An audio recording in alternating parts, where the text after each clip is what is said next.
तर मित्रांनो नमस्कार. पारू या मालिकेच्या आजच्या भागामध्ये आपण बघणार आहोत. आता श्रीकांतने तर मस्तपैकी आयडिया सुचवलेली असते की आपल्या गेट्स हाऊसमध्ये तू तुझा पारू टिफिन सर्व्हिस चालू करू शकते, कारण की तिथे एरवी पण बंद पडलेलं आहे.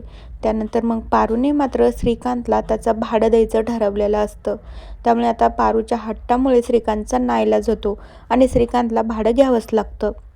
त्यानंतर मग पारू आणि त्या बायका मात्र आता त्यांच्या गेस्ट हाऊसमध्ये त्यांचा पारू टिफिन सर्व्हिस चालू करतात.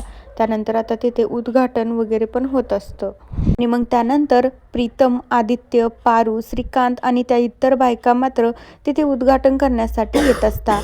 तर त्यानंतर आता श्रीकांतच्या हातूनच पारूला उद्घाटन करायचं असतं. त्यानंतर सगळी मस्तपैकी तयारी वगैरे करत असतात.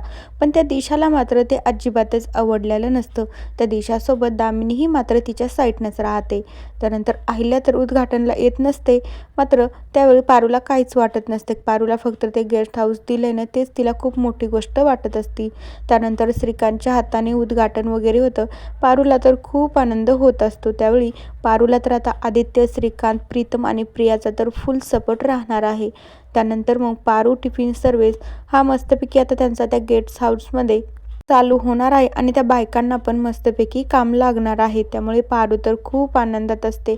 आता अहिल्याला मात्र हे तर अजिबात आवडत नसतं, पण श्रीकांतच्या हट्टामुळे मात्र अहिल्याला आता हे सगळं करावं लागत असतं. नंतर आता पारूला पण अहिल्यासारखंच पुढे जाऊन तिला पुढची अहिल्यादेवी किर्लोस्कर व्हायचं आहे, म्हणून तिने हा छोटासा बिझनेस चालू केला आणि ती अहिल्याला मात्र हा बिझनेस तिच्यासारखाच मोठा करून दाखवणार आहे. आता ती दिशा मात्र रागातच अहिल्याकडे जाते आणि तिला म्हणू लागते, मला पण माझं टिफिन सर्व्हिस चालू करायचं आहे. तर त्यावेळी अहिल्या म्हणते, उगच कशाला त्या भानगडीमध्ये पडतेस तू, तू हारशील बरं का, त्या मुलीच्या नादी लागू नको. तुला माहीत आहे ना ती मुलगी किती जिद्दी आहे, म्हणून ती तिला उगाच तोंडावर पाडेल बरं का.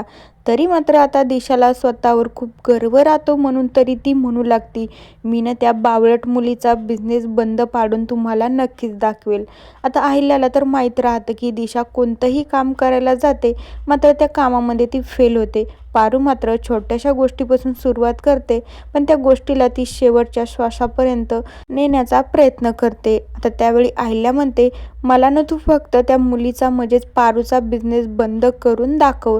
तर अहिल्या आता त्यावेळी दिशा म्हणू लागते, हो एक सासूमाम, मी ना तुम्हाला त्या बावळट मुलीचा बिझनेस बंद करून दाखवेल आणि त्याला आजपासून मी हे चॅलेंज घेते, कारण की मला ना आता माझं पण टिफिन सर्व्हिस चालू करायचं आणि तिचा बिझनेस बंद करायचा आणि बघा मग माझा बिझनेस कसा ग्रो होतो.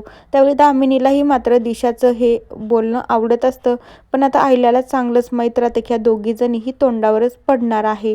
तर मित्रांनो, बघूया उद्याच्या भागात काय होत आहे. तोपर्यंत या मालिकेच्या पुढील भागांच्या अपडेट्ससाठी आपल्या चॅनलला नक्की सबस्क्राईब करा. So bye.